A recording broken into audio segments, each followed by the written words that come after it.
Muy buenas tardes. Antes de comenzar, solicitamos apagar sus teléfonos celulares o ponerlos en modo silencio. Saludamos y damos la bienvenida a la señora ministra de la Ilustrísima Corte de Apelaciones de San Miguel, doña María Carolina Catepillán, a la señora ministra de la Ilustrísima Corte de Apelaciones de San Miguel, doña Silvia Pizarro Barahona, al señor presidente subrogante de la Asociación Regional de Magistrados Los Lagos, don Jaime Rojas Mundaca, al señor director de la carrera de Derecho de la Universidad de Aconcagua, don Claudio Fernández Melo, al señor director del Instituto Panamericano de Derecho Procesal, Capítulo Chile, don Francisco Pinochet Canwell. Damos además las excusas de nuestro señor presidente de la Ilustrísima Corte de Apelaciones de Puerto Montt, don Jorge Pizarro Astudillo, quien por motivos de agenda laboral no puede estar presente en esta inauguración, sin perjuicio de habernos brindado todo el apoyo para la realización del mismo. Es así como señores expositores, jueces, invitados especiales, miembros del Poder Judicial, público presente y a quienes nos acompañan a través de la señal del canal judicial.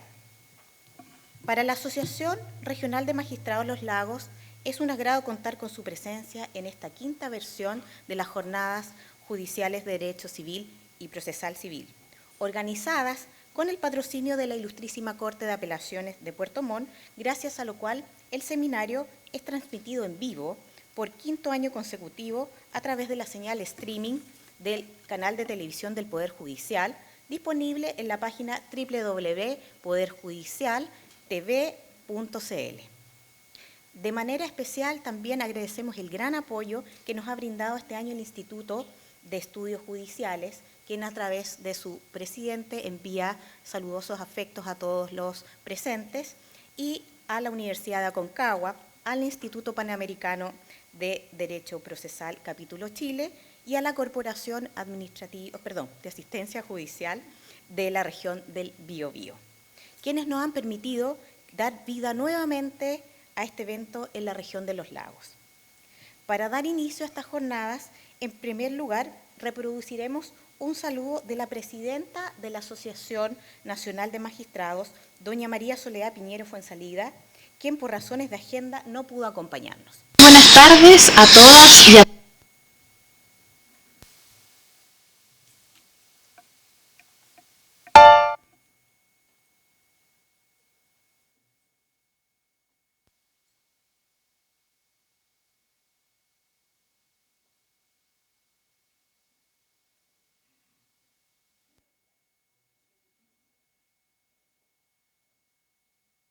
Buenas tardes a todas y a todos. Agradezco a la tecnología la posibilidad que nos da de poder comunicarnos por esta vía y agradecerles a ustedes la presencia en estas quintas jornadas judiciales de Derecho Civil y Procesal.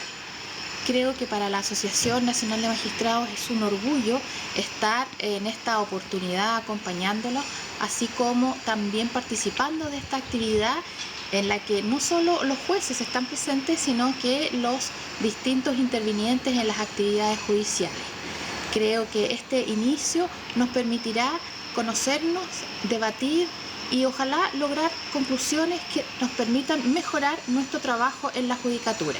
Les agradezco a todos vuestra presencia, le agradezco a la regional de la región de Los Lagos y en especial a la comisión organizadora de estas jornadas la oportunidad que nos brinda a todos de participar y poder conversar sobre estos temas que tanto nos interesan. Una vez más, Puerto Varas va a ser la sede de esta jornada, espero que lo disfruten y que lleguen a muy buenas conclusiones. Muchas gracias.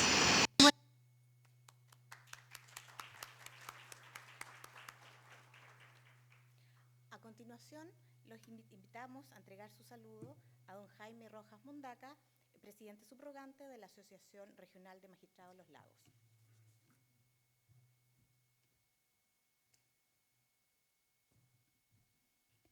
Muchas gracias, Lorena. Hago mío los vocativos de Lorena de hace un momento atrás. Solamente quiero darle la bienvenida en nombre de nuestra presidenta y destacar particularmente todo el esfuerzo que ha hecho Lorena y las personas que la han estado acompañando en la realización de esta jornada. Es su quinta versión. Son unas jornadas que se han consolidado acá en Puerto Varas y a lo largo de todo Chile, obviamente, por la calidad de los exponentes que han venido año tras año, haciendo de esta ciudad, ¿no es cierto?, un centro de atención particular para la discusión viva del derecho civil. Hoy día hay unos temas bastante interesantes y creo que vamos a poder disfrutar, ¿no es cierto?, seguramente de la ronda de preguntas y de las polémicas que puedan levantarse a propósito de esos temas, que seguramente, o lo recordaremos todos, ¿no es cierto?, inundaron las noticias nacionales durante un buen periodo. Quiero desearles mucha suerte y ver estudiantes también acá, colegas, operadores del sistema, a todos reunidos hoy día y el gran número de personas nos hacen más que, ¿no es cierto?, ratificar la línea de la Asociación Regional de Magistrados de los Lagos en orden a privilegiar dentro de nuestras labores el desarrollo académico y la actividad académica, ¿no es cierto?, con las distintas jornadas que realizamos. Así que disfruten de la jornada y bienvenidos nuevamente. Gracias.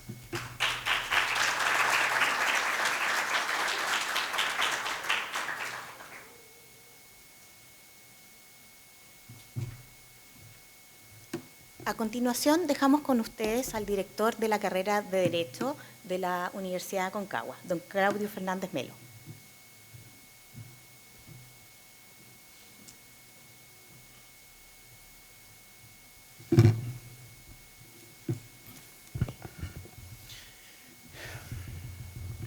Bueno, un cordial saludo a todos y a todas los asistentes a estas quintas jornadas judiciales de Derecho Civil y Derecho Procesal.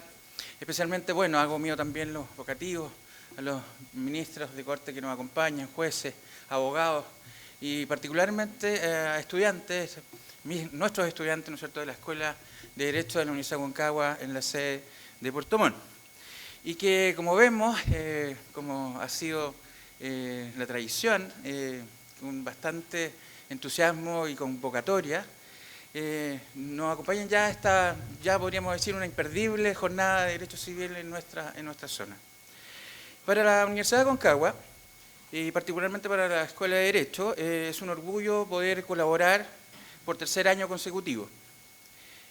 Particularmente porque sabemos que la realización de estas jornadas, bueno, requiere de un gran esfuerzo, de un gran esfuerzo personal. Vayan también ahí los saludos, ¿no es cierto?, a la coordinadora, ¿no es cierto?, doña Lorena Lemunao, que precisamente sabemos el esfuerzo que esto significa.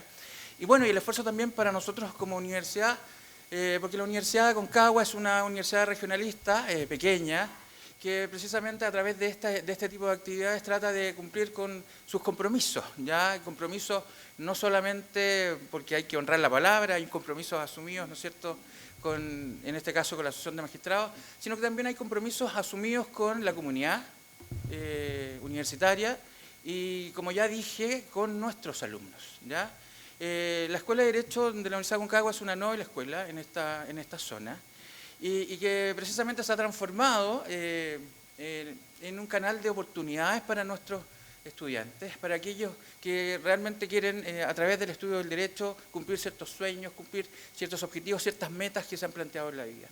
Creemos que como universidad, a través precisamente de una forma de hacerlo, es a través de estas actividades que llevan y determinan a que nuestros alumnos puedan comprender cuál es la realidad hoy día, ¿no es cierto?, en materia de la ciencia del derecho, en materia civil, en materia procesal civil. Por ello, creemos que el continuar contribuyendo y aportando y colaborando con este tipo de actividades llevarán necesariamente a que la comunidad jurídica de nuestra región, de nuestros colegas abogados, de nuestros jueces, de nuestros ministros, permitan, como ya se dijo, a lo mejor lograr el debatir con altura de miras respecto a temas relevantes hoy en día. Para cerrar y no extenderme en demasía, reciban de parte de la rectora de la Universidad de Aconcagua, doña Catherine López, de nuestro decano de Humanidades y Ciencias Jurídicas y Sociales, don Marco Ramírez Medina, un cordial y afectuoso saludo.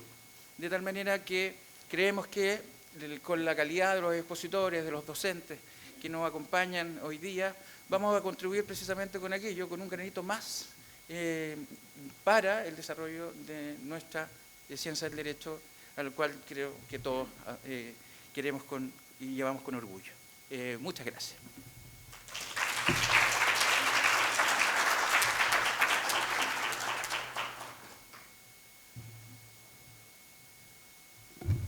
Invitamos también al director del Instituto Panamericano de Derecho Procesal, Capítulo Chile, don Francisco Pinochet Canguel, a dar unas palabras.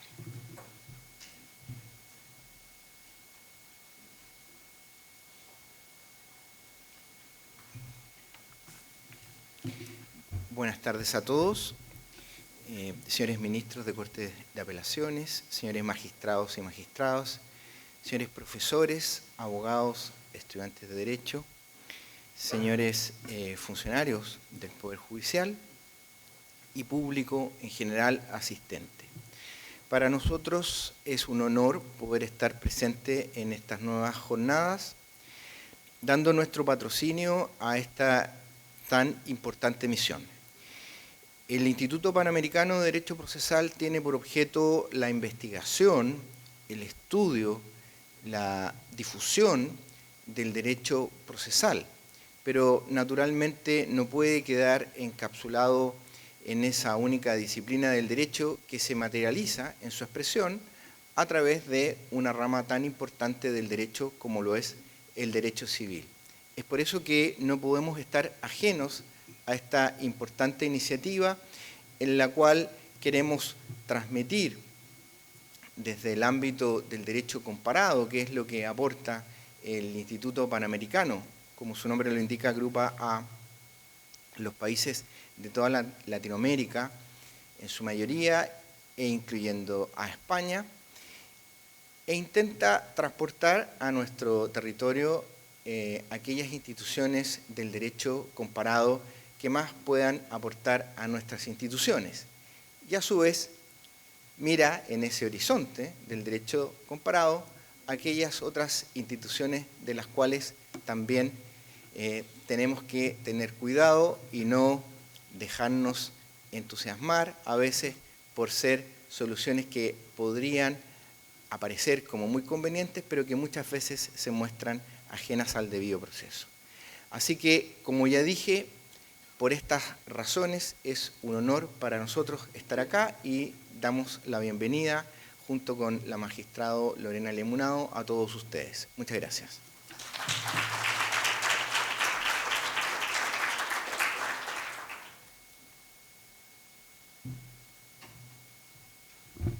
Para dar inicio entonces a las ponencias, avisamos en primer lugar que lamentablemente el profesor Carlos Pizarro Wilson no podrá asistir a esta jornada por razones personales que dicen relación con su familia. Y en ese sentido invitamos a las dos expositoras que vienen a continuación, Leonor y Carola, por favor.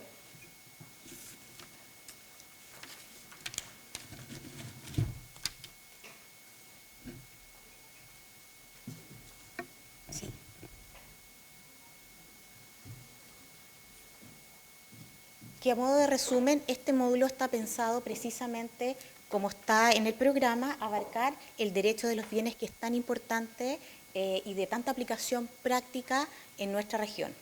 Y en primer lugar, Leonor Echeverri Kurt nos ilustrará con las acciones para recuperar el dominio ante la doctrina y la jurisprudencia.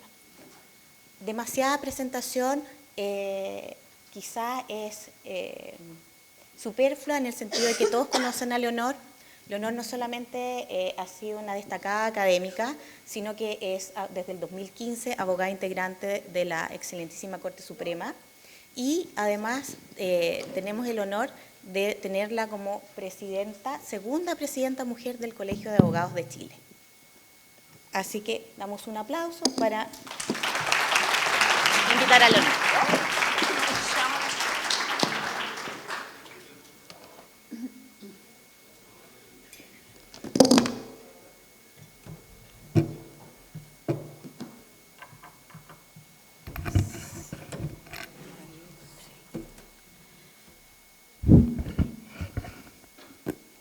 Hola, buenas tardes.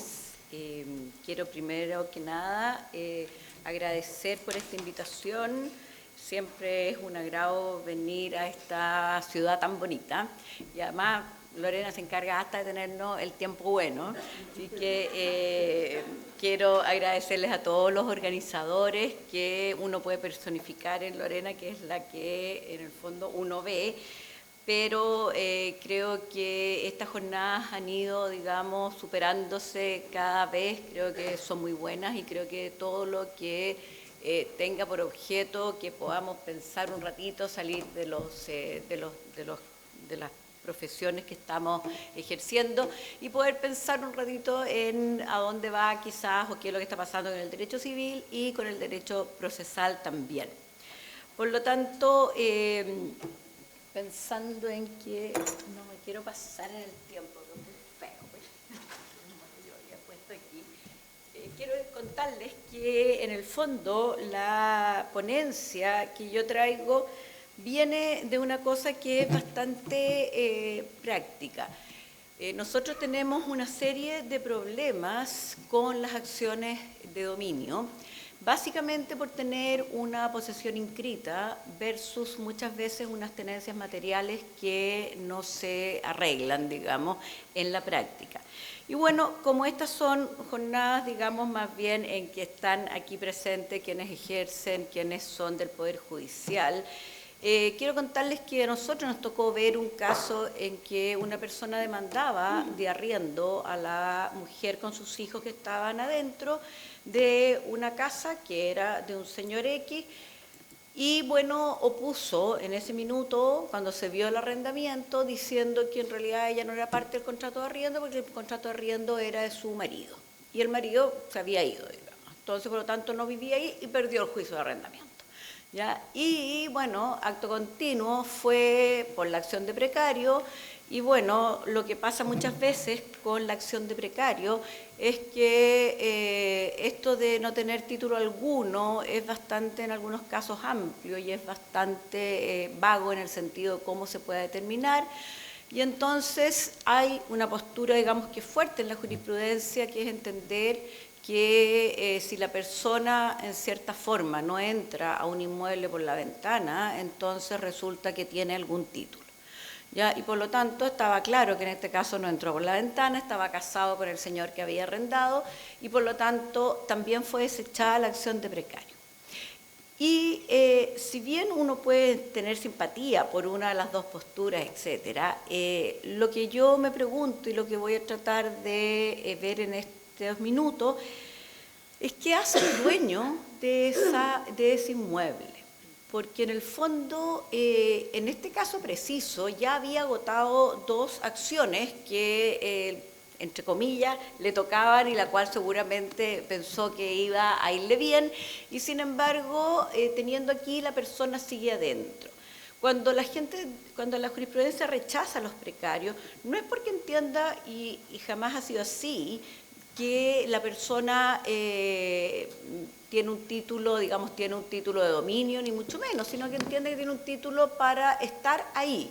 Entonces, bueno, la cosa es cómo protegemos igual la propiedad privada de una persona si efectivamente la persona es dueña, tiene la inscripción a su haber y resulta que las acciones que se dan claramente no le han servido. Y eso es lo que yo siempre me pregunto cuando se rechaza el precario, ¿y ahora qué va a hacer? ¿Esta persona por dónde va a ir? ¿Ya? Porque en el fondo ese es el problema, o sea, ¿qué es lo que vamos a hacer?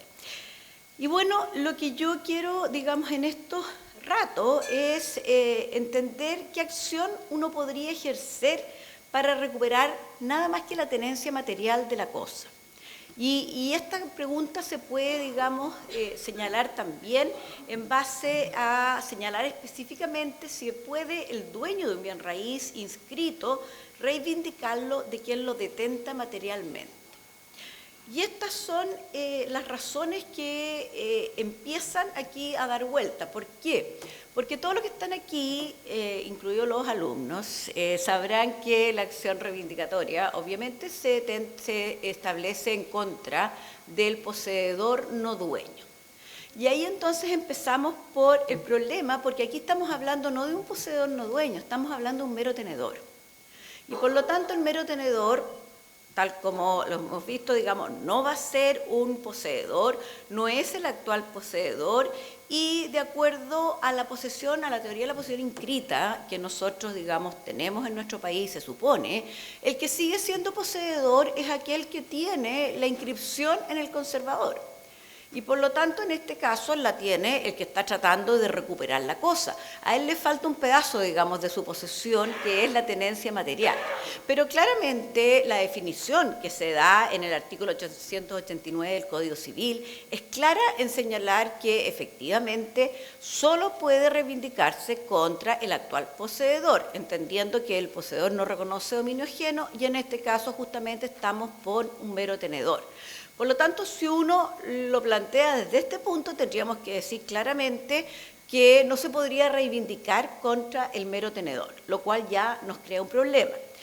Y la segunda razón por la que se entiende que no se puede reivindicar es porque la mera tenencia jamás implica una amenaza al dominio.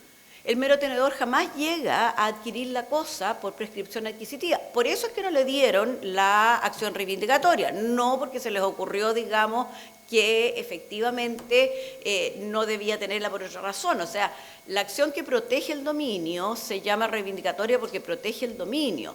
Aquí el problema es que la mera tenencia no amenaza el dominio y por lo tanto no tengo derecho, digamos, a usarla en contra de quien no lo esté amenazando. Pero el problema es que, así visto, no tenemos cómo entonces sacar al que está dentro de una propiedad que sea mero tenedor y que no quiera devolver la cosa y a la vez que no le resultó la acción de precario. ¿Ya? Porque obviamente que uno dice la acción típica, si yo no tengo derecho alguno, va a ser la acción de precario. Pero como les digo, la interpretación del título es tan amplio que muchas veces hasta el simple hecho del parentesco deja a la persona, digamos, dentro de la vivienda, por lo tanto no es la forma en que se ha podido desarrollar. Ahora, ¿cuáles son las vías que se usan? Y en el fondo lo que trato, digamos, de hacer es demostrar, bueno, que por una de estas tenemos que ir porque si no, no vamos a poder recuperar las cosas. Una es la interpretación del artículo 915, que uno la conoce siempre como el injusto detentador, o sea, la acción que se dirige contra el injusto detentador. Y lo otro es la idea que ha desarrollado en general el profesor Peñailillo en Concepción y que ha pasado, digamos, a sus libros y a la jurisprudencia, que es que la idea de una posesión material que ataca, en el fondo, la materialidad o el corpus de la posesión del dueño del bien raíz inscrito. Esto es lo que vamos a desarrollar ahora y vamos a ver, digamos, ¿por qué la solución en la práctica quizás no es la mejor solución jurídica, pero si no hay otra, hay que interpretarla de acuerdo a cómo se pueda lograr el mejor alcance posible? Ahora, el artículo 915, en primer término del Código, señala claramente que las reglas de este título se aplicarán contra el que poseyendo nombre ajeno retenga indebidamente una cosa raíz o mueble, aunque lo haga sin ánimo de señor. Ahora, ¿cuál ha sido la interpretación que se le ha dado a este artículo para tratar, obviamente, de encontrar y de buscar estas soluciones? Primero, se dice que, y que es la que tuvo en general más aceptación en la jurisprudencia, es la que considera que el artículo 915 es una excepción en que se permite que la acción reivindicatoria se intente contra un mero tenedor, ¿ya? Que si bien es la última del título de la acción reivindicatoria, esta última acción nos permitiría a nosotros entablar una acción reivindicatoria basada en el artículo 915 para que efectivamente, pero en este caso es el único permitido en que el demandado sería un mero tenedor y no un poseedor. Esto es lo que se basó también una línea doctrinaria fuerte que la sostenían Alessandri y Somarriba, en que señalaban que el contexto del artículo 915 establece que contra el injusto poseedor se aplicarán las reglas del título de la reivindicación y como no excluye ninguna, deben aplicarse todas. Y por lo tanto ellos eran partidarios de que efectivamente esa era la interpretación. Una segunda interpretación es que que esta es una acción restitutoria especial en virtud del artículo 915, ¿ya?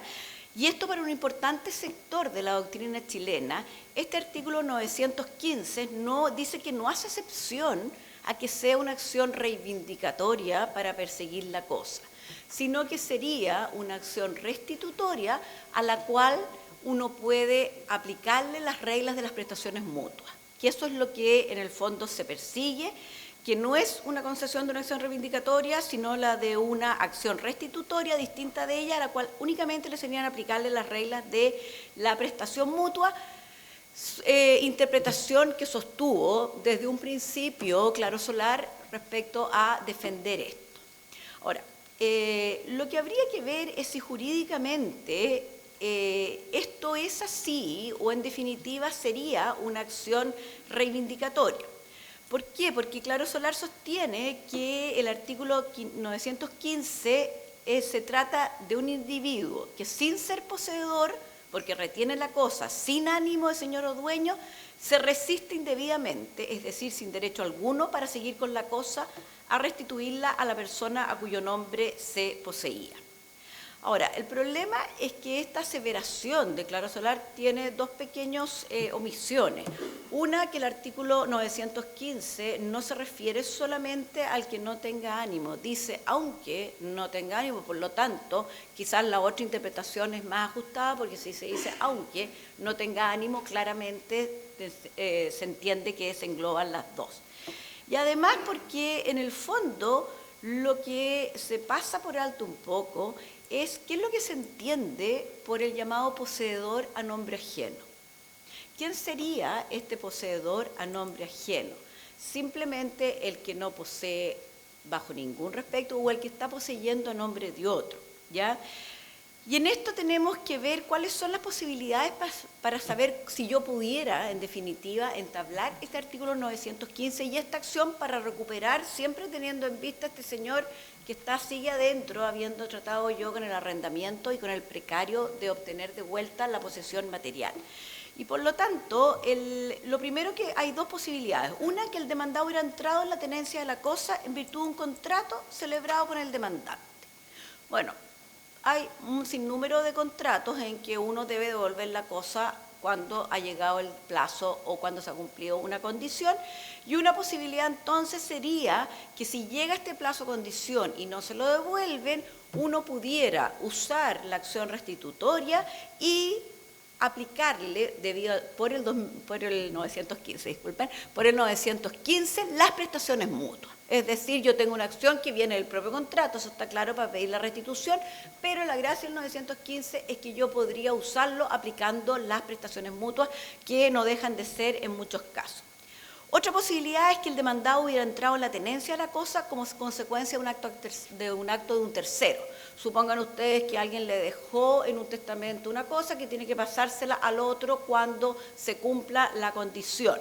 Puede ser el legatario, puede ser heredero un tercero, etcétera, que le impone la obligación de restituir la cosa al demandante en cierto plazo o nuevamente la condición, y por lo tanto el demandante ahí podría accionar fundándose en este acto, es decir, el testamento en el cual se le dejaba esto después que el otro ya se cumpliera esta condición, y por lo tanto también se le permitiría, porque sería un poseedor a nombre ajeno, se le podría aplicar el 915 y también nuevamente lo de las prestaciones mutuas. Ahora, claramente la tercera postura que tendríamos es que no es posible aplicar la reivindicación o esta restitución especial en contra del mero tenedor. Como les digo, una interpretación era efectivamente que pudiéramos entablarla como la excepción en que esta vez va hacia el mero tenedor. La otra es decir, miren, no es reivindicatoria, es restitutoria especial, porque yo le puedo aplicar a estas situaciones del poseedor a nombre ajeno, le puedo aplicar las restituciones mutuas. Y por último es entender que no puedo contra el mero tenedor aplicar la acción de reivindicación o esta restitutoria especial en contra del mero tenedor. ¿Ya? ¿Y por qué? Porque se entiende que la reivindicatoria es en contra del actual poseedor, que no lo es en este caso esta persona, y por lo tanto claramente, digamos, no tendríamos esta acción porque quienes sostienen en este caso esta postura, sostienen que la acción correcta es la acción de precario, lo cual puede ser cierto que sea la acción de precarios. El problema es cómo solucionamos el punto cuando la acción de precario nos falló. O sea, yo creo que ninguno de los que está aquí, si entiende que alguien le dice que está ocupando su bien raíz, lo lógico es que le vamos a decir vamos a ir por el precario. Sí, en eso estamos de acuerdo. El problema es que el precario, por esta cosa vaga de su indeterminación del título, muchas veces no nos resulta y la persona, como les digo, sigue adentro. Ahora, ¿cómo entonces entendemos quién es este poseedor a nombre ajeno? La clave, digamos, para responder a esta pregunta es saber a quién llama el Código Civil el poseedor a nombre ajeno. Y lo que se precisa en el artículo 719. Estamos claros que la posesión, de acuerdo a todos los que estamos aquí, puede tomarse no solo por el que trata de adquirirla para sí, sino también por su mandatario, por sus representantes legales e incluso por quien no es mandatario ni representante. Y que el Código Civil, eso sí, en su artículo 719, expresamente prescribe que si se ha empezado a poseer a nombre ajeno, se presume la continuidad del mismo orden de cosas hasta el momento en que se alega una tal posesión. Por lo tanto, podrían ser cualquiera de esas situaciones en que estemos frente a un mandatario, frente a un representante, etcétera, pero que efectivamente empieza a poseer a nombre ajeno y después la retiene indebidamente. Por lo tanto, las dos posibilidades es, supongamos que no quiere devolverla. ¿Ya? Las dos posturas posibles es entender si la persona bajo la cual tenía la posesión terminó adquiriendo la cosa por prescripción o no. ¿Ya? Si la terminó adquiriendo por prescripción, ya claramente va a poder, porque como es dueño, y el otro se va a entender que si bien empezó poseyendo, digamos, a nombre ajeno, en definitiva la materialidad de la cosa se produjo y por lo tanto sería posible a él entablarle la acción reivindicatoria. Ahora, si es una persona a quien no ha adquirido aún por prescripción, ya la retiene indebidamente la cosa con ánimo de señor y dueño, porque eso es lo que hace frente a estas posturas del 915 que nosotros podamos pensar en una acción reivindicatoria, que la persona posee con ánimo de señor y dueño. Si además tiene la materialidad de la cosa, claramente se podría entender que la persona es poseedora y por lo tanto entablar en su contra. Si la persona no ha adquirido por prescripción, va a poder entablar todavía la acción publiciana y ver, como dice el mismo artículo de la acción publiciana, cuál de los dos tiene el mejor derecho. ¿Ya? Ahora, claramente lo que hay que entender es ver qué es lo que ha hecho la jurisprudencia frente a esto. ¿Ya? La jurisprudencia tiene una línea actualmente de desarrollo que señala un poco lo que señalaba el profesor Peñailillo en forma, vamos a decir, duditativa, diciendo podría ser, en forma absolutamente ciega. Quien tiene la posesión material de la cosa, yo le puedo dirigir la acción reivindicatoria, sin ningún inconveniente y por lo tanto, claramente, ¿qué es lo que decía Peñailillo? Decía, puede sostenerse también que no obstante tener posesión inscrita, al privarse el dueño de la tenencia material, se le ha privado de una parte integrante de la posesión. Es como decir, mire, yo tengo la posesión inscrita, pero no me sirve para nada si no tengo la posesión material. Por lo tanto, yo puedo decir que la otra persona también es poseedora porque me está privando un pedazo de mi posesión. Eso es lo que ha sostenido hace mucho tiempo Daniel Peñailillo. Y por lo tanto, en su fase material, que está prohibida, se podría reivindicar al no ser esta persona integralmente un poseedor. Esta opinión es la que la Corte Suprema asumió, no en los términos, como dijimos, de probabilidad, ¿ya? Sino como doctrina cierta y segura, señalando que en alguna sentencia, por ejemplo, dice, por consiguiente, constituye un error de derecho de la sentencia recurrida sostener que la acción reivindicatoria, tratándose de bienes raíces, es improcedente contra el poseedor material. ¿Ya? Ahora, el problema es cuáles son los problemas que uno podría decirle sin hacernos los lesos de que hay una teoría de la posesión inscrita que nosotros tenemos. O sea, estamos claros que dando esta interpretación hay una solución práctica para un problema que es grave, pero claramente tenemos que entender que cuáles serían las cosas que nosotros diríamos que, por los cuales no podríamos, entre comillas, hacer esto. Primero, porque extiende sin base legal alguna a la posesión inscrita las exigencias de la posesión de las cosas no sujetas a inscripción.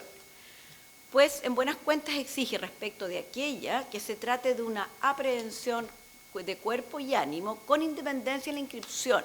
O sea, lo que dice esta postura es decir, mire, sobre su inscripción va a primar el artículo 700. O sea, si usted tiene inscripción, además tiene que tener el corpus y el ánimo. ¿Ya? Y por lo tanto, la ventaja de hacer esto, es decir, eso es lo que nosotros le exigíamos a los no inscritos, porque de acuerdo a Bello, cuando uno inscribíamos, sí a entender que la inscripción me aseguraba las dos cosas. Bueno, como no me la asegura, en el fondo lo que estamos diciendo es que cuando uno vaya a reclamar va a tener que decir, mire, yo tengo la inscripción, tengo el ánimo, pero no tengo el corpus porque me ha sido, digamos, privado de tal forma, ¿ya? Por lo tanto, es una de las cosas, digamos, que claramente estamos en cierta forma abandonando. O sea, hasta ahora, si uno hace una revisión de la jurisprudencia, claramente las Cortes de Apelaciones, no sé aquí la de Puerto Montt, pero las Cortes de Apelaciones fallan a favor de la teoría de la posesión inscrita y la Corte Suprema falla a favor de defender, digamos, que se devuelva por privación de la posesión de acuerdo al artículo 700. Y se ve claro, digamos, en las sentencias cuando llega. Como digo, no sé, no miré las de aquí de Puerto Montt para saber cómo fallan. Los que son ministros de aquí podrían a lo mejor decirnos después. Porque además esta postura introduce la noción de posesión material, categoría inexistente en el derecho civil chileno. Porque de acuerdo a lo que dijo Andrés Bello desde el mensaje del Código Civil, respecto de una cosa o se es poseedor o se es mero tenedor y no hay otra posibilidad. ¿Ya? Y aquí estamos diciendo, mire, usted es poseedor, usted es poseedor material o usted es mero tenedor. ¿Ya? Por lo tanto, tendríamos que entender que hay un término nuevo. Ahora uno dice, jurídicamente no lo aceptamos, bueno, me da lo mismo, hay que buscar una solución en la práctica y me parece que podemos hacer una interpretación jurídica aceptable para poder solucionar los casos que llegan a los tribunales, porque si no, no podemos hacer un derecho tan en las alturas. Después también es un problema porque desvirtúa la naturaleza de la acción reivindicatoria, cuya razón de ser descansa en la idea de ser ella el medio apto para evitar la amenaza al dominio del titular, porque un detentador material no atenta contra el dominio del propietario, ni actual ni potencialmente, porque jamás adquirirá dicho dominio mientras subsista la inscripción. Por lo tanto, lo que ha hecho esto y lo que ha hecho la jurisprudencia en múltiples casos es ampliar la acción reivindicatoria. Muchas veces, y a lo mejor a ustedes les toca verlo, cuando uno entiende que la solución del caso sería una acción de deslindes y de cerramiento, ya se dice que no y que habría que reivindicar.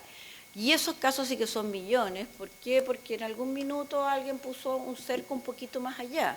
Entonces, claramente, en vez de hacer toda una acción reivindicatoria, pedir, de acuerdo a la inscripción, que alguien, digamos, mida los deslindes y cierre, es mucho más fácil.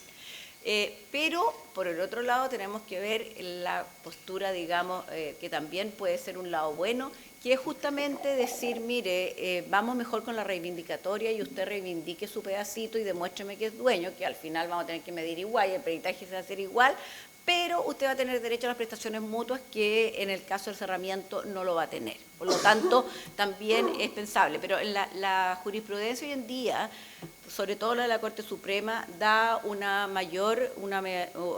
amplia aplicación a la acción reivindicatoria por sobre las de cerramiento y deslindes, que son casi inexistentes. Y lo último, en cuanto a lo que es el problema, es que desconoce la procedencia de una acción típica para este caso, que es la de precario, ¿ya? Consagrada en el 2195. Ahora, lo que yo les digo es que no es que la desconozca, el problema es que efectivamente la de precario falla, y si falla tenemos que buscar alguna solución para poder recuperar, o sea, porque uno pregunta en la sala, ¿y qué hacemos ahora? O sea, ¿qué se hace? Bueno, ya eso ya lo tiene que ver el que está a cargo, sí, pues, bueno, pero yo quisiera imaginarme en la mente, digamos, académica, de decir, bueno, ¿cuál es la acción? Y en realidad la acción que uno podría decir que más compete es la acción del 915 como injusto detentador. ¿Por qué? Porque en el fondo lo que vamos a tratar de hacer es que ojalá se pudiera algún día hacer una acción restitutoria general, que comprendiera, digamos, los casos generales, como todo, que se reemplazara el famoso precario y que hubiera una acción de restitución, que me sirve tanto para si detienen la cosa cuando hay un arrendamiento, como si me detienen la cosa cuando efectivamente no hay ningún título o, digamos, en cualquiera de los otros casos. Pero como no existe, yo en este caso concuerdo con el profesor Peñailillo en decir que efectivamente vamos a tener que entender que la acción que se tiene que decir es que la otra persona que detiene materialmente no ha dejado que yo complete en forma absoluta mi posesión. Y que si bien voy a crear una posesión, que es la posesión material, me parece, digamos, que el fundamento es bastante acertado, existiendo el artículo 915, donde efectivamente me dice que puedo. Si quiero llamar la acción reivindicatoria o restitutoria, ojalá que podamos llamarla restitutoria general después, en el momento en que efectivamente se consagre una de estas. ¿Por qué? Porque cuando se crea el Código Civil, claramente lo que se pretendía es que la inscripción asegurara que el poseedor inscrito tuviera el corpus y el animus, pero resulta que cuando no lo tiene, pero no se lo devuelven y no es poseedor, las posibilidades de restitución son bastante mínimas. Podemos seguir conversando después en las preguntas. Gracias.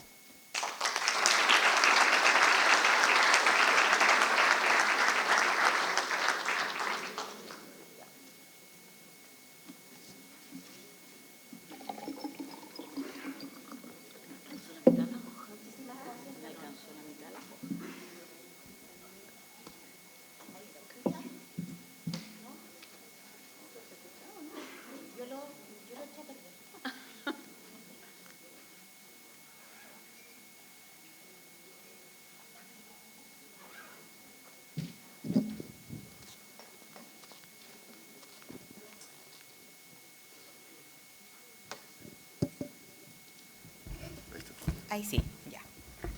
Bueno, a continuación tengo el gusto de presentar a Carola Rivas Vargas, quien nos va a ilustrar sobre el tema de las vías de acceso a las playas como límite al derecho de dominio, tema que, como todos sabemos, ha sido de una actualidad y ha estado en todos los medios de comunicación. Y en ese sentido nos complace señalar que, bueno, Carola es abogada de la Universidad Católica de Chile, es magíster en Derecho Privado de la Universidad de Concepción, ha sido docente de dicha casa de estudio y además de la Academia Judicial. Actualmente es ministra de la Ilustrísima Corte de Apelaciones de Concepción y tiene una trayectoria judicial de más de 26 años. Los dejo con ustedes entonces a Carola.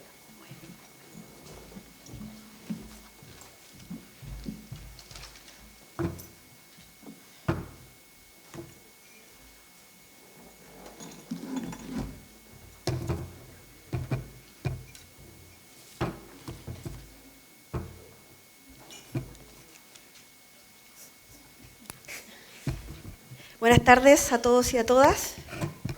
Muchas gracias por la invitación. Me alegro estar aquí y además en este día tan lindo, pero vamos al grano. Dijo el... ¿No? ¿Dónde está mi...? Aquí está. El power. Bueno, como me anunció Lorena, el tema que quise traer dentro de lo que ella me propuso, el derecho a propiedad, era esto sobre la determinación de las vías de acceso a las playas como una restricción al dominio de los propietarios ribereños. ¿Ya? Espérame que se adelantó. Les iba a traer una imagen, la primera que se nos viene a la mente es, por cierto, el gerente de Gasco. ¿O no? Sí, bueno, pero hagamos esa imagen. Lo cierto es que todos los... No la tengo, tengo otras cosas. La iba a traer, pero pensé que se podían reír y no es la idea de partir un seminario tan serio con una imagen así. Pero bueno, lo cierto es que esto no nos hace sino dar cuenta que todos los años empieza el periodo estival y los noticiarios se llenan de personas que reclaman porque no tienen acceso a las playas de mar, de ríos, de lagos en este caso. Empiezan campañas que llaman a las personas a denunciar, campañas también de gobierno, del acceso a lo nuestro, denuncie, las playas son de todos, y a su vez también empiezan a aparecer también todos los parlamentarios que ahí obviamente se ocupan la coyuntura para ofrecer la solución legislativa de todos estos problemas que ya año a año ya es casi normal en la época estival. Pero por otro lado también aparecen aquellos propietarios que viendo mutilada su propiedad también exigen la debida compensación por estas limitaciones y ponen en cuestionamiento la real existencia de una limitación al dominio cuando pareciera que los hechos existen es una privación de su derecho de dominio, aun cuando sea parcial, en aquella faja de acceso que determine la autoridad para acceder a la playa de los ríos, lagos o mar. Este conflicto, por cierto, llega a la administración pública, ya hemos visto cómo la administración va con fuerza pública, rompe las cadenas, los portones, o sanciona mediante multas a quienes incumplen con aquella vía de acceso dispuesta por la autoridad. Estos conflictos también, por cierto, han llegado a los tribunales y han venido llegando desde más de 2 décadas, y a eso quiero referirme en esta presentación, cómo los tribunales han resuelto esta materia y los conflictos reales entre el derecho de propiedad y la función social. Ahora, para eso obviamente tenemos que partir recordando que el artículo 589 del Código Civil establece que las playas de mar, ríos y lagos son bienes nacionales de uso público, su dominio pertenece a la nación toda y su uso pertenece a todos los habitantes. La norma en conflicto es el artículo 13 del Decreto Ley 1939 del año 77. Ojo, ¿por qué? ¿Hay un gato? ¿No? No. Porque en febrero de este año, el 14 de febrero, el Día del Amor, hubo una modificación y se le agregó un inciso tercero.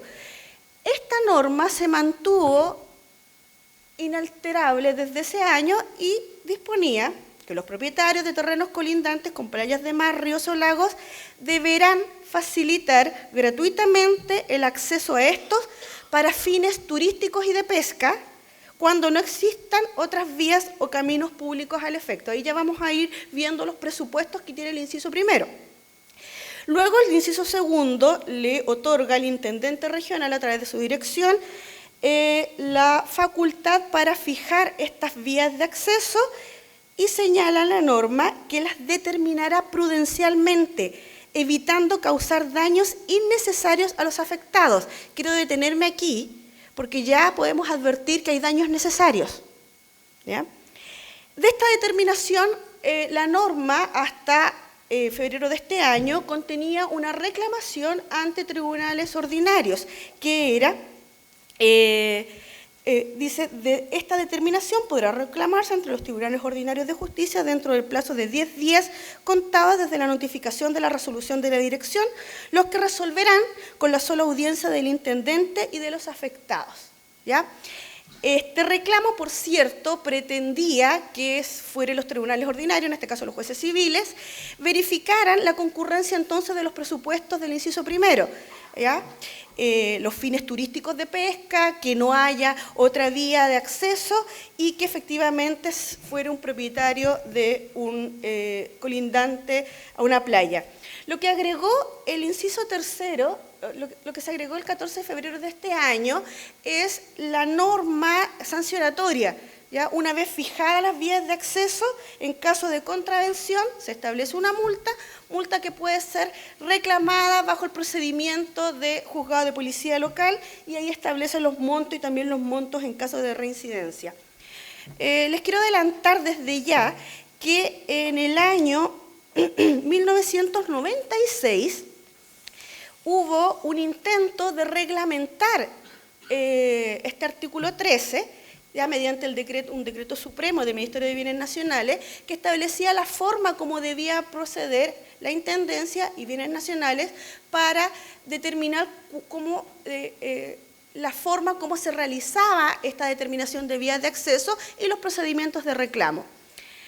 Ese decreto motivó en ese año un requerimiento de inaplicabilidad ante el Tribunal Constitucional. Lo vamos a ver adelante, y esos que son dos fallos, el 245 y 246, establecieron varias definiciones. Algunas de ellas se siguen ocupando hasta hoy, otras lamentablemente han sido abandonadas sin explicación. ¿Por qué? Porque lo cierto es que el artículo 19, número 24, lo conocemos todos, establece el derecho de propiedad en sus diversas especies sobre toda clase de bienes corporales o incorporales. Hay que entender que el propio Tribunal Constitucional ha señalado que la protección que brinda la Constitución no es solamente las facultades propias del dominio, usar, gozar, disponer, sino que también a sus atributos, entendiendo que cualquiera de ellos que se quebrante implica también un atentado en contra del dominio. Avancemos. El inciso segundo del número 24 establece la facultad de imponer limitaciones. Solo la ley tiene reserva legal, puede establecer el modo de adquirir la propiedad, usar, gozar y disponer de ella, y las limitaciones y obligaciones que deriven de su función social. De esta manera, queda más que claro que la función social deriva, o sea, permite limitaciones al dominio. Y esta función social está definida en la Constitución, tiene un contenido establecido que comprende intereses generales de la nación, seguridad nacional, utilidad y salubridad pública y la conservación del patrimonio ambiental. En los fallos que me acabo de referir, aquellos que declararon la inconstitucionalidad de aquel decreto que en el año 96 pretendió regular el procedimiento del artículo 13, se señaló ya que la función social de la propiedad significa que ésta tiene un valor individual y social, por lo que debe estar al servicio de la persona y de la sociedad. ¿Ya? El dominio, dijo el fallo, además de conferir derechos, imponer deberes y responsabilidades a su titular, estos deben buscar armonizar los intereses del dueño con los de la sociedad. Ello es la función social de la propiedad. Precisa la norma, señalando que las limitaciones suponen el establecimiento de determinadas cargas al ejercicio de un derecho, pero siempre dejándolo subsistente en sus facultades esenciales. Ese mismo fallo incluso reprodujo la doctrina de Javier Barnes Vázquez, donde precisa que aquí la función social constituye el espíritu interno del derecho de propiedad, que se otorga para satisfacer un interés o utilidad social. Esa es la función social. Como lo venía diciendo, es uno de los contenidos que el propio 19, número 24 señala: utilidad y salubridad pública, utilidad pública. Avancemos en el 19, número 24, porque su inciso tercero sí permite privar del derecho, pero bajo los presupuestos de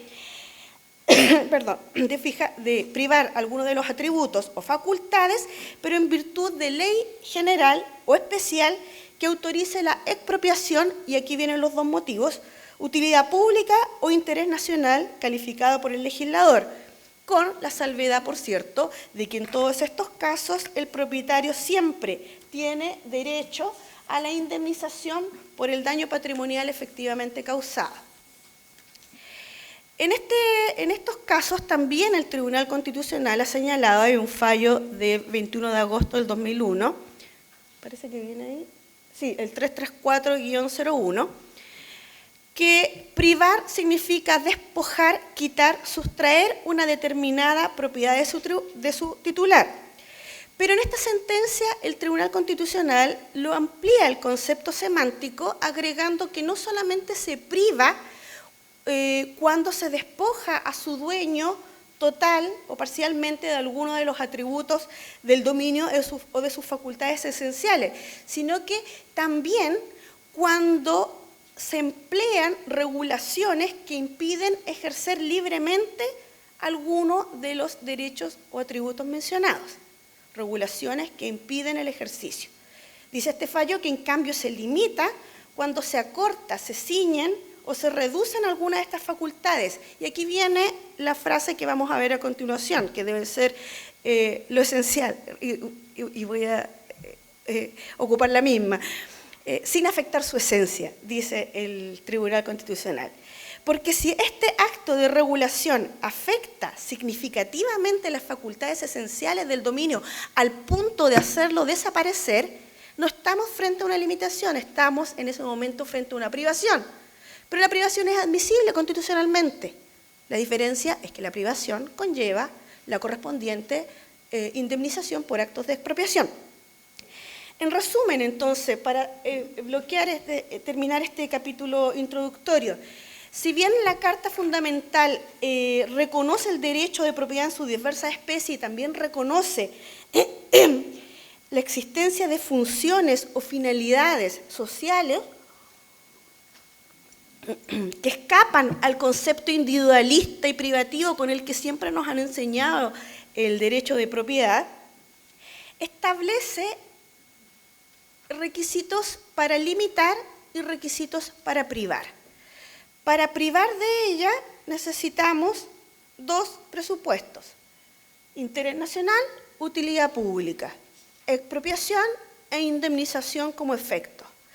En cambio, para limitar necesitamos solo función social de la propiedad, función social con un contenido establecido en el mismo artículo 19, número 24, inciso segundo, que es interés general de la nación, seguridad nacional, utilidad, salubridad pública y la protección del medio ambiente.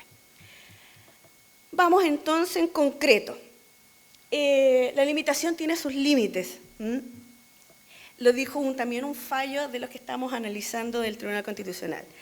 Porque cualquier análisis de la constitucionalidad en la intervención del derecho de propiedad en este ámbito de las limitaciones, ¿ya?, exige someter al acto a tres cuestionamientos. Primero, el de la reserva legal. Ya vimos que el inciso segundo parte señalando que solo la ley puede establecer limitaciones al derecho de dominio. Luego, ¿qué criterios son los constitutivos de la función social? Y ya vimos una definición del Tribunal Constitucional y el contenido mismo que la propia Constitución señala como criterios que comprenden la función social. Pero lo más importante, el respeto al contenido esencial del derecho de propiedad. Y ahí es donde los tribunales, si bien reconocen que cualquier acto que afecte la esencia del derecho mismo a tal punto que lo haga irreconocible, no es una limitación, sino que es una privación, igual en las sentencias que traje en análisis, pareciera que no se entra a discutir sobre si trastocamos o no la esencialidad del derecho con los determinados actos administrativos de la autoridad, sino que más bien hay un análisis sobre la magnitud de la afectación, en lugar de la afectación misma. ¿Por qué? Sobre la esencia del derecho, también el Tribunal Constitucional, ahí está 506 del año 2006, ha dicho en forma expresa: un derecho es afectado en su esencia cuando se le priva de aquello que le es consustancial, de manera que deja de ser reconocible. Se impide su libre ejercicio en aquellos casos también donde el legislador lo somete a exigencias que lo hacen irrealizable, entraban más allá de lo razonable y lo privan de tutela jurídica. Aquí quisiera señalar que la jurisprudencia, no solamente para el caso del artículo 13, sino que recientemente, en el año 2014, y para el caso de una reglamentación que dio el Consejo de Monumentos Nacionales, que amplió la zona típica de Isla Negra, hubo también un requerimiento de inaplicabilidad que tiene unos conceptos bastante importantes. Les doy el rol 2299-2012, las sentencias del 29 de enero del 2014, y en esta sentencia se establece que para la calificación de que si la medida es restrictiva o privativa, el tribunal debe atender a examinar un adecuado equilibrio entre el derecho de propiedad privada y otros derechos fundamentales que pueden verse comprometidos. También señala que debe atenderse al principio de igualdad, pues la carga que se impone al propietario privado que sufre una limitación a su derecho no debe ser exclusiva ni excluyente de las limitaciones que puedan sufrir otros propietarios en las mismas condiciones. Y finalmente establece que debe atenderse al principio de proporcionalidad, pues el gravamen o detrimento, especialmente económico, que se deriva de la limitación que se impone, no debe ser de tal naturaleza que haga desaparecer el derecho o deje sin posibilidad de concretar el ejercicio de sus atributos esenciales. Hasta este momento vemos que en los fallos está, digamos, parejita la definición, sin afectar sus atributos o facultades esenciales del derecho. Ha dicho el Tribunal Constitucional que una limitación a la propiedad es proporcional cuando impone al dueño una obligación indispensable para la satisfacción de una finalidad de interés público. La proporcionalidad del medio empleado aparece de manifiesto si opera cuando no existan alternativas disponibles, solo para fines determinados y previa intervención de la autoridad, con audiencia del afectado, y que exista una instancia de reclamo ante los tribunales de justicia. Definición de esta sentencia, rol 1215 del año 2018. Como ya les había adelantado, cuando se dicta este decreto supremo número 1 para regular el artículo 13, ya en el año 1996, se produce este requerimiento de inconstitucionalidad que fue planteado por varios diputados y senadores. Y que deriva en la sentencia donde ya les adelanté lo que esa sentencia definía como función social. Cabe señalar que en ese requerimiento se planteó la inconstitucionalidad del decreto supremo que reglamentaba el artículo 13, no el artículo 13 en sí mismo. Sin embargo, ese decreto supremo no hacía más que reproducir el artículo 13, ¿ya? Entonces, en algún momento, uno de los que contesta el requerimiento, que es el Contralor General de la República, que había avisado, tomado de razón de aquel decreto, señaló que lamentablemente aquí no se estaba atacando el artículo 13, sino que un reglamento que no hacía más que reproducir el artículo 13. El Tribunal Constitucional de la época, que recordemos que antes de la modificación del 2005, señaló y lo afirmó, y esta afirmación se ha repetido en numerosos fallos dictados con posterioridad, tanto por el Tribunal Constitucional como por la Corte Suprema y como por las Cortes de Apelaciones por la vía de los recursos de protección, en contra de los decretos de los intendentes que fijan las vías de acceso. Aquí el Tribunal Constitucional estableció la obligación de los propietarios colindantes con la playa de otorgar gratuitamente una vía de acceso a esta, constituye una limitación al dominio de dichos propietarios y no una privación. Lo afirmó, ¿ya? En el considerando 23. Luego de afirmar que lo que dice el artículo 13 es una limitación y no una privación, analiza el decreto supremo número 1, que, como les vuelvo a insistir, no era más que una repetición exacta de lo que decía el artículo 13, y aquí los jueces lo que hacen es que las limitaciones que contempla el decreto supremo número 1 son de tal naturaleza que constituirían verdaderas servidumbres de tránsito, tanto para peatones como para vehículos, sin pago de indemnización alguna. no sé si les dije, pero este requerimiento de inconstitucionalidad fue acogido y se declaró inconstitucional el decreto supremo número 1, ¿ya? Como les digo, ese decreto solamente establecía un procedimiento administrativo y en la parte pertinente señalaba que los intendentes podían fijar el acceso a las playas mediante la determinación de el metraje, la extensión, los metros cuadrados y sus puntos de entrada y salida, ¿ya? Aquello que decía este decreto fue un argumento por el cual el Tribunal Constitucional del año 96 acogió el requerimiento y señaló que las limitaciones y obligaciones al dominio deben ser impuestas por ley y derivan de la función social que tiene que cumplir la propiedad. Y como bien lo ha dicho este tribunal, no pueden afectar la esencia del derecho, volvemos a lo mismo, la esencia del derecho, en conformidad al numeral 26 del artículo 19 de la Constitución. Reitera nuevamente lo que significa la función social de la propiedad, que ésta tiene un valor individual y social, que está al servicio de la persona y de la sociedad.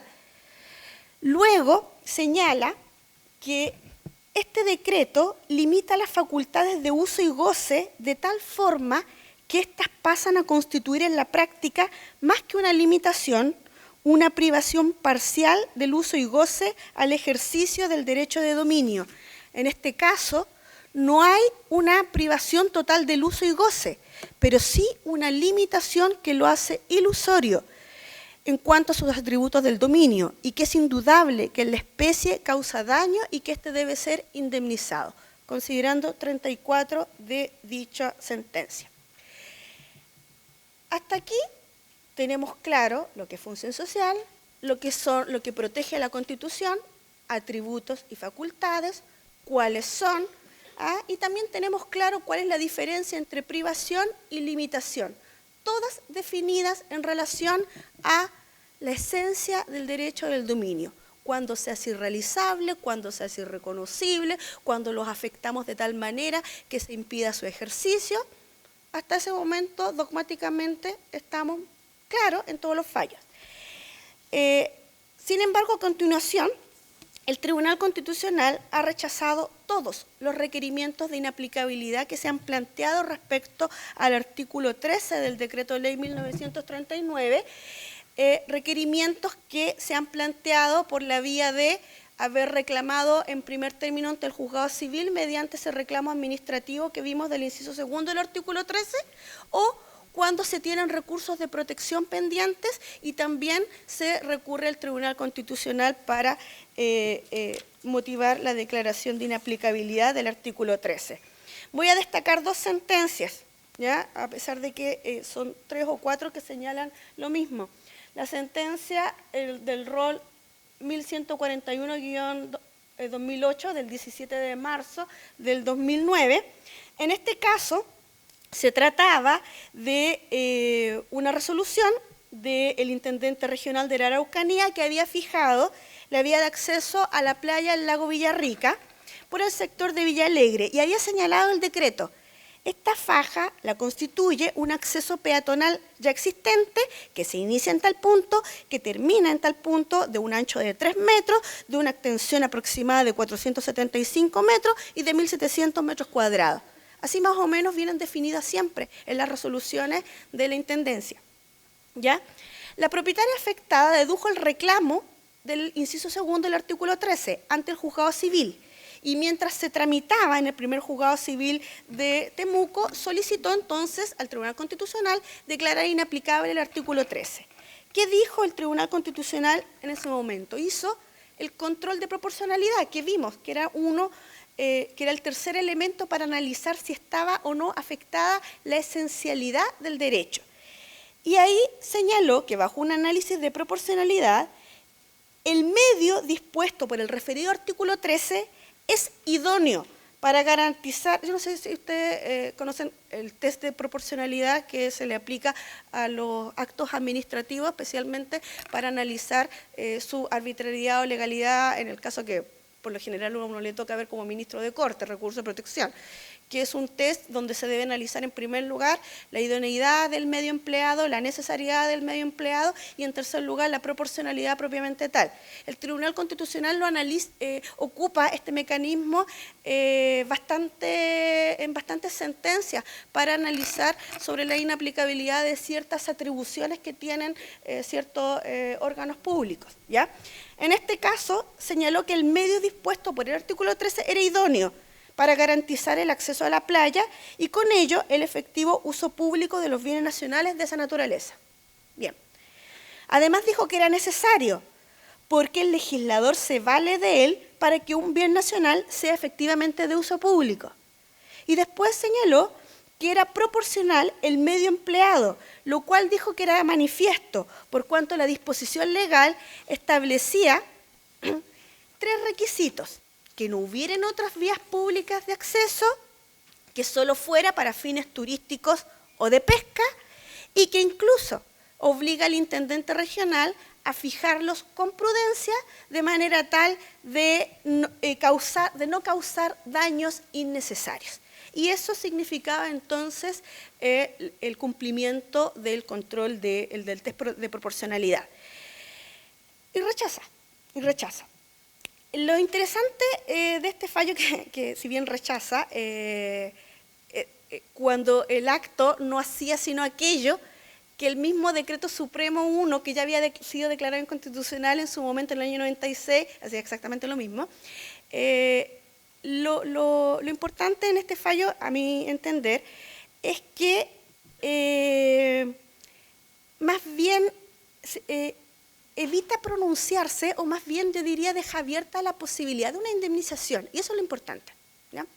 Porque hay un considerando que señala que al resolver de este modo, o sea, rechazando el requerimiento de inaplicabilidad, no está decidiendo respecto de un eventual reclamo del requirente a ser indemnizado en virtud del menor precio que pueda cobrar al ejercer de su facultad de disposición respecto del bien del que es, en ese caso, era nudo propietario, producido a raíz de una actividad lícita del Estado que no es expropiatoria, porque no lo priva, como ya se ha razonado, ni del dominio ni de las facultades esenciales de su nuda propiedad. Pero a mi entender deja abierta esta puerta a la indemnización. Entender que parece que no es cerrado, porque luego en una sentencia del 30 de abril del 2009, y que fue en una causa que yo tramitaba en un loteo que es bastante así como bastante publicitado allá en Concepción, que es el loteo Pingueral, ¿ya? De hecho, hace poco echaron abajo la caseta de Pingueral porque se supone que el camino de acceso es la vía pública fijada por la Intendencia allá por el año 2008, que fue cuando llegó este reclamo a mi tribunal por la vía del inciso segundo. Mientras se tramitaba el reclamo, se recurrió también de inaplicabilidad al Tribunal Constitucional del artículo 13. Este fallo reproduce textualmente el fallo anterior, en cuanto que el medio es idóneo, que es necesario, que es proporcional. Pero vuelve, y me llamó la atención, que vuelve a dejar abierta esta puerta de la indemnización, porque señala en un considerando que en el juicio de reclamación de que se trata en la especie, que era del inciso segundo del artículo 13, la aplicación del precepto legal reprochado no puede producir el efecto de privar al propietario afectado del derecho a ser indemnizado por la sencilla razón de que en esta gestión pendiente no está discutida ni sometida a la decisión del tribunal una pretensión indemnizatoria ni podría estarlo en ese procedimiento de reclamación administrativa. Pero pareciera que en otros sí. Perdón.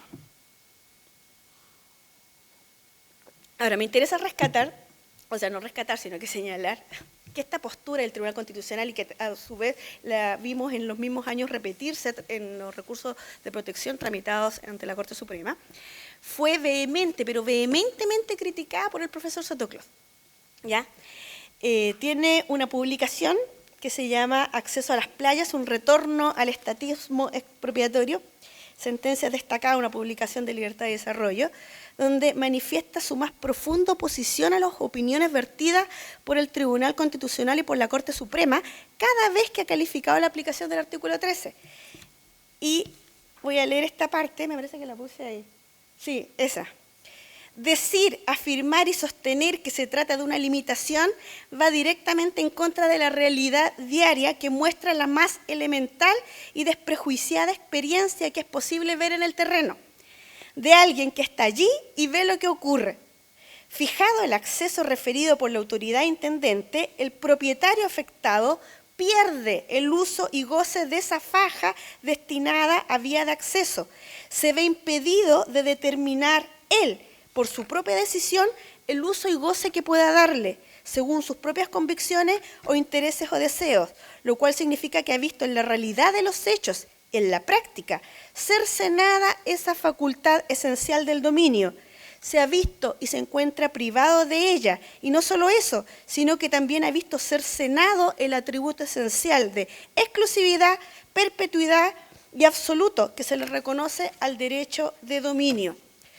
En esta publicación era una parte bastante interesante en relación a mi función, porque dijo, y más encima, lo que parece no advertirse por jueces que redactan sus fallos en sus cómodos escritorios y en el silencio de sus horas dedicadas a ello, el propietario del predio deberá incurrir sin indemnización alguna en los costos que significa cercar esta faja, para que aquellos que transiten por esta vía no invadan los terrenos privados aledaños a ella y dañen las plantaciones, siembras o incluso construcciones que tenga el dueño alrededor de aquella faja.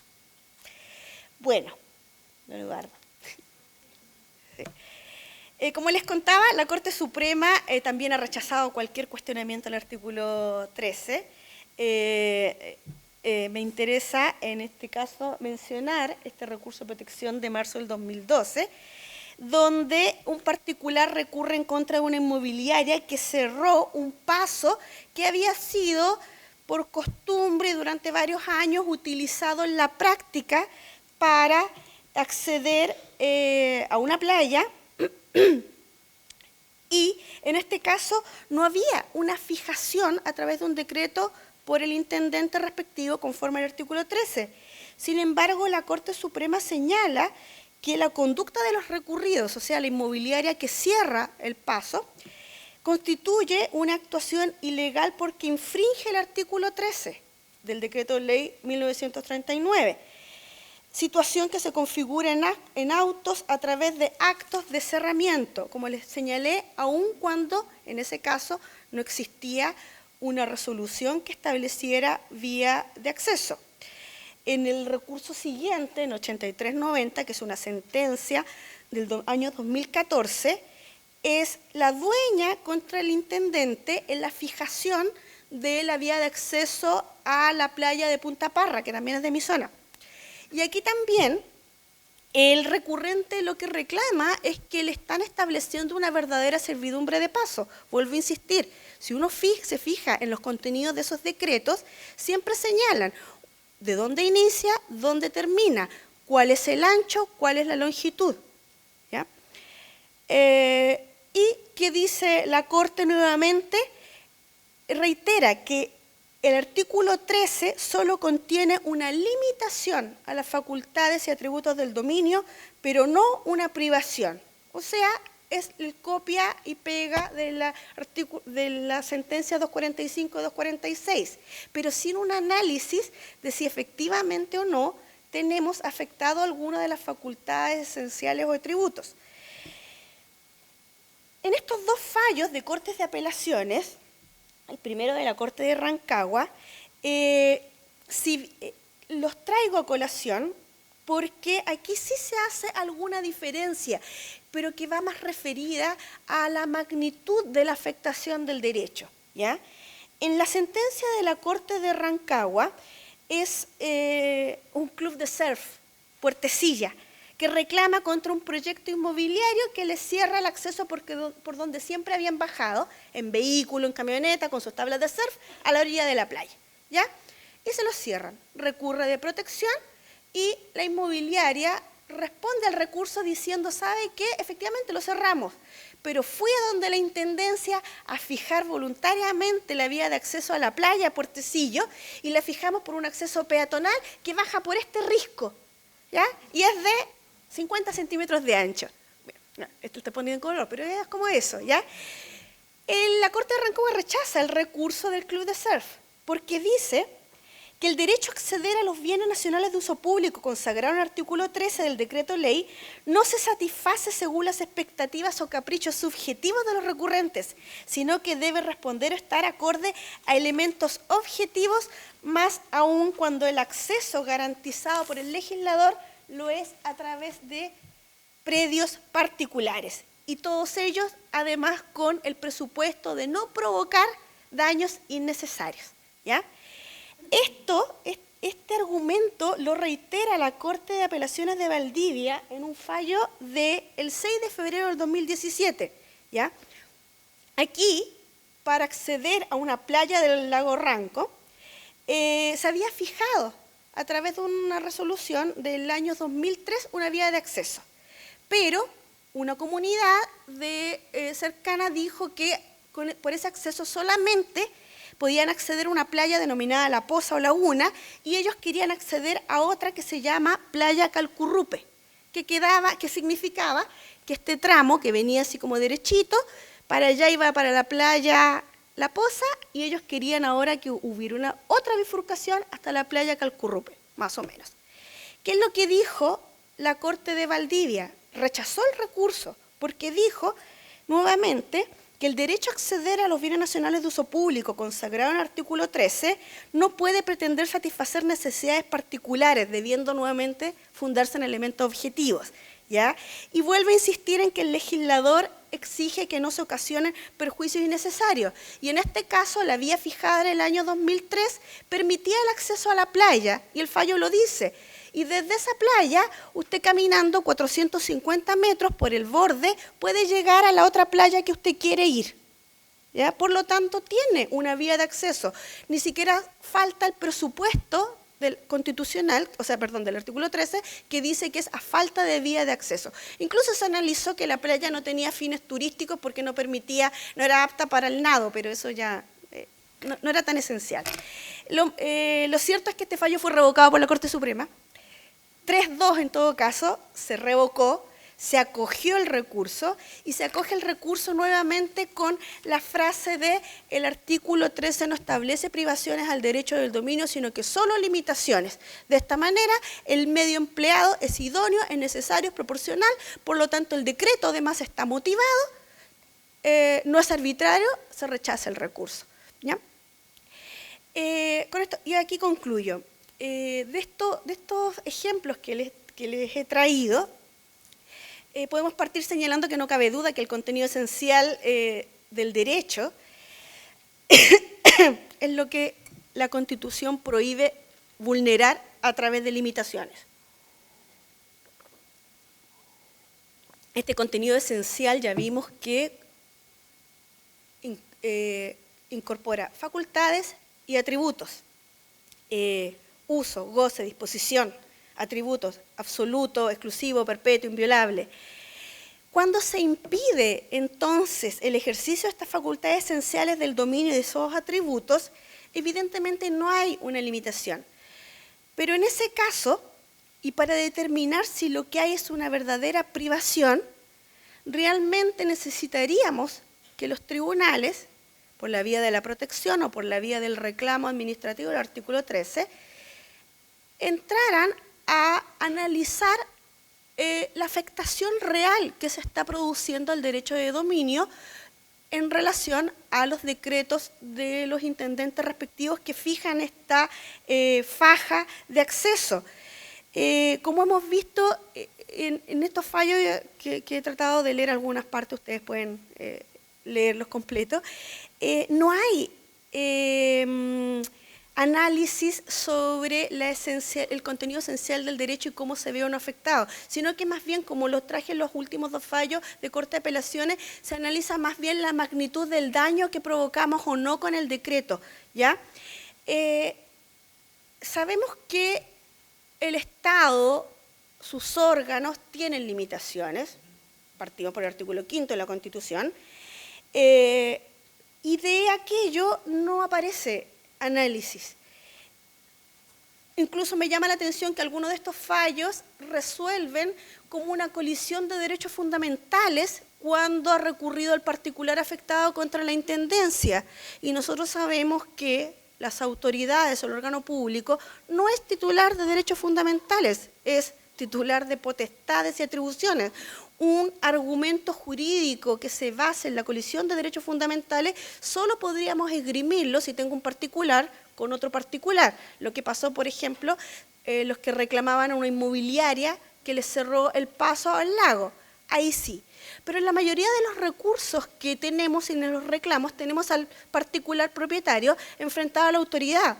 Entonces, realmente ahí el argumento que se debe esgrimir es el de reserva legal, el del contenido esencial de la función, el del contenido de la función social y el contenido esencial del derecho de propiedad, analizado cada uno de los atributos y facultades bajo el test de proporcionalidad.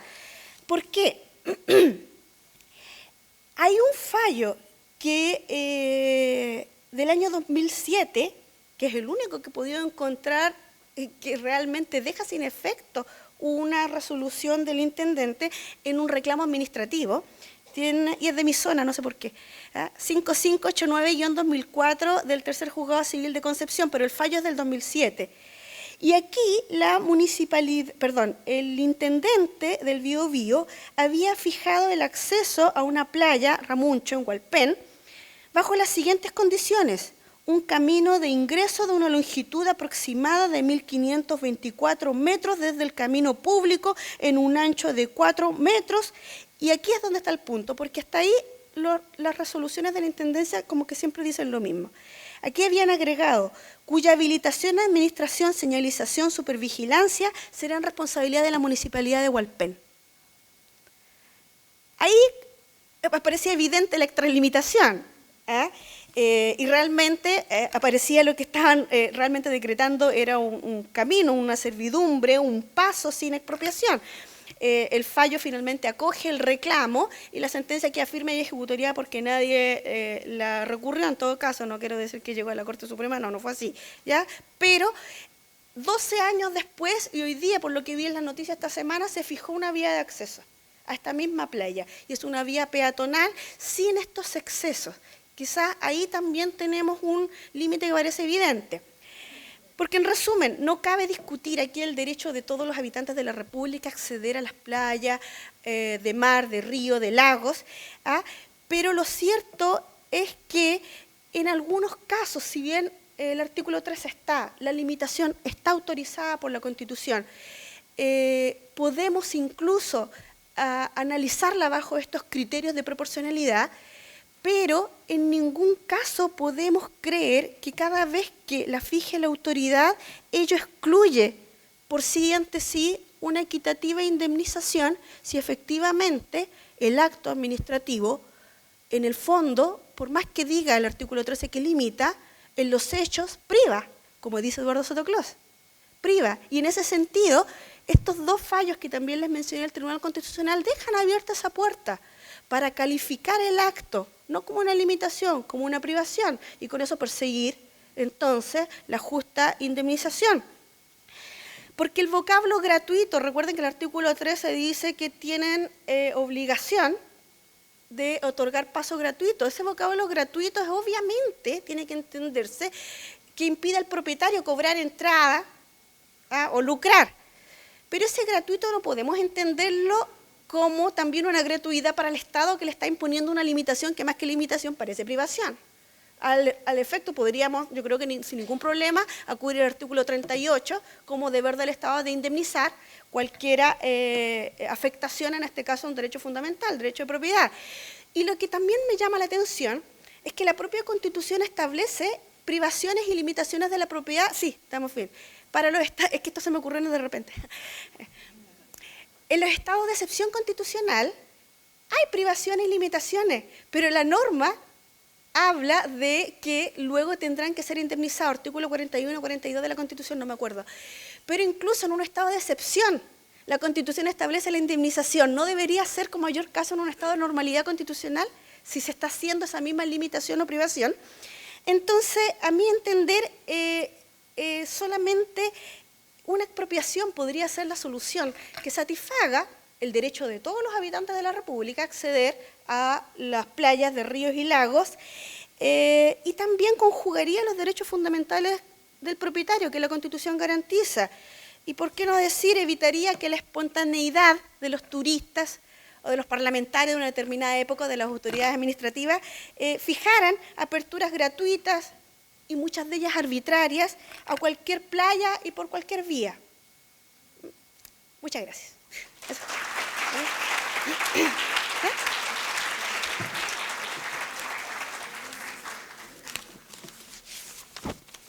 Tengo el desparramo.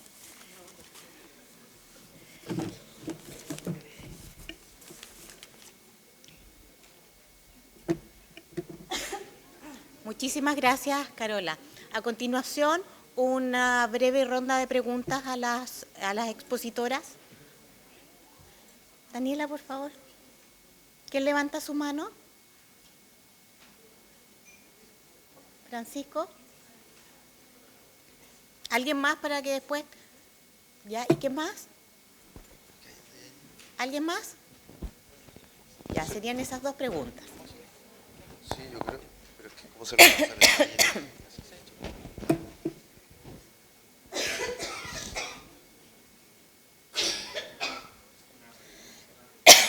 Pegaste la tos.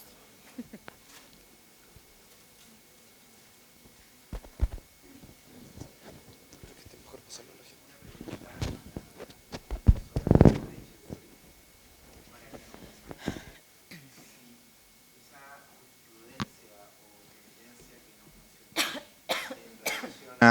Cuando no se puede hacer valer la acción reivindicatoria y se interponen otras acciones, o más bien se dirige una acción con el nombre de reivindicatoria, pero en realidad es una acción, uno ve que hay una acción de demarcación, de cerramiento, y se la está mal utilizando.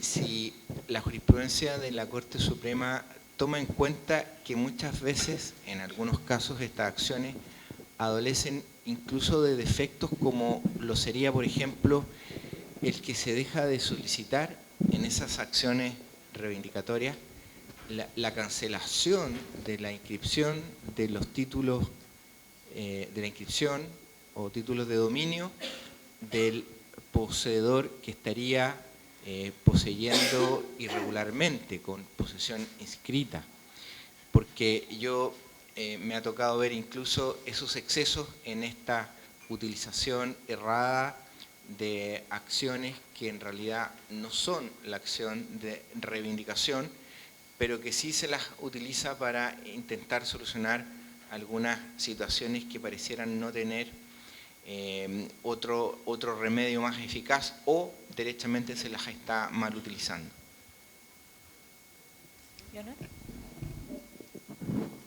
A ver, yo creo que en muchos casos, sobre todo en los casos de predios vecinos, lo que hay es un problema de delimitación de los, efectivamente, de poner el cerramiento, pero además poner los hitos, digamos, de donde están los límites.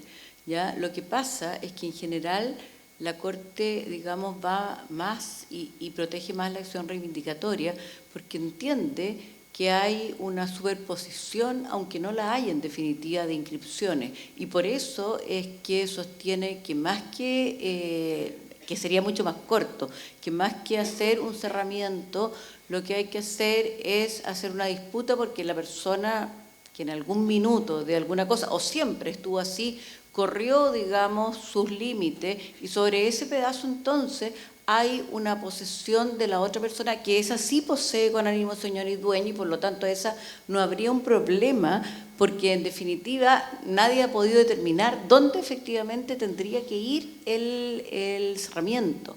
¿Ya? Por lo tanto, si tú me preguntas a mí, es mucho más corto hacer una de cerramiento si efectivamente no hay una intención de apropiárselo, sino que en definitiva hay veces que nunca partieron bien la puesta, digamos, de los límites. Y hay veces que efectivamente en alguna ocasión se corrieron por algún motivo X o porque alguien efectivamente los corrió. Sería más fácil hacer un peritaje y medir y cerrarlo que entender, pero es bien difícil poder entender si esa persona que ya corrió y que tiene, lo está haciendo con ánimo de señor y dueño, y por lo tanto lo que tiene que hacer la otra es reivindicarle ese pedazo. Pero al final se traduce en lo mismo, porque igual hay que medir si efectivamente lo que tú quieres reivindicar te pertenece efectivamente o no, de acuerdo a la inscripción básica. Por lo tanto es más o menos parecido.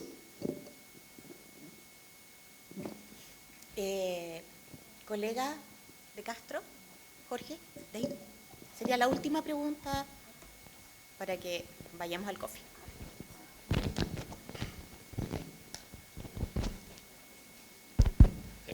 Jorge Díaz de Castro.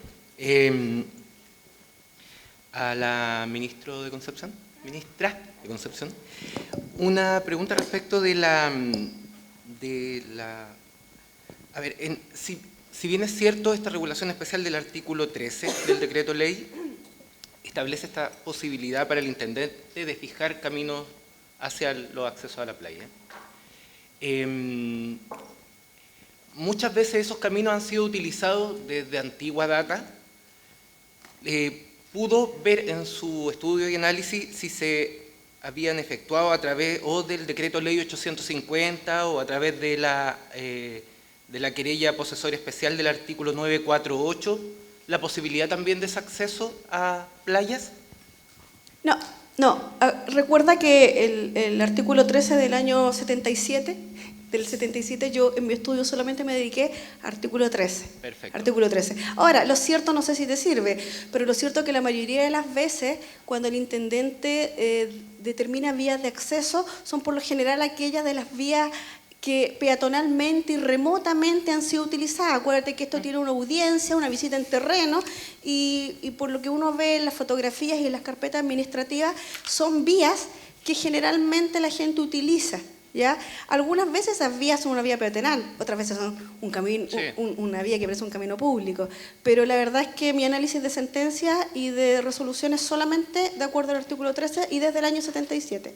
Y lo último, en relación a esa sentencia del tercer juzgado civil, donde se le establecía que la municipalidad iba a fijar, administrar prácticamente la esa vía, en definitiva, ¿se dejó sin efecto la resolución del intendente o solo en aquella parte que establecía? Se dejó sin efecto íntegramente la resolución porque se entiende que el reclamo administrativo que establece el inciso segundo es para verificar los presupuestos del inciso primero, ¿ya? Y el inciso primero establece que tiene que ser una vía, que no debe haber otra, y en relación al 19 número 24, ese fallo analiza qué es lo que es una limitación al dominio en relación al inciso segundo del 19 número 24. Y precisamente en esta administración que se entrega a la municipalidad, se señala que ya no deja de ser una limitación, que es una privación y por lo tanto excede el marco constitucional, y por eso se deja sin efecto la resolución entera. Perfecto. Gracias. Última pregunta. Por favor, Daniela.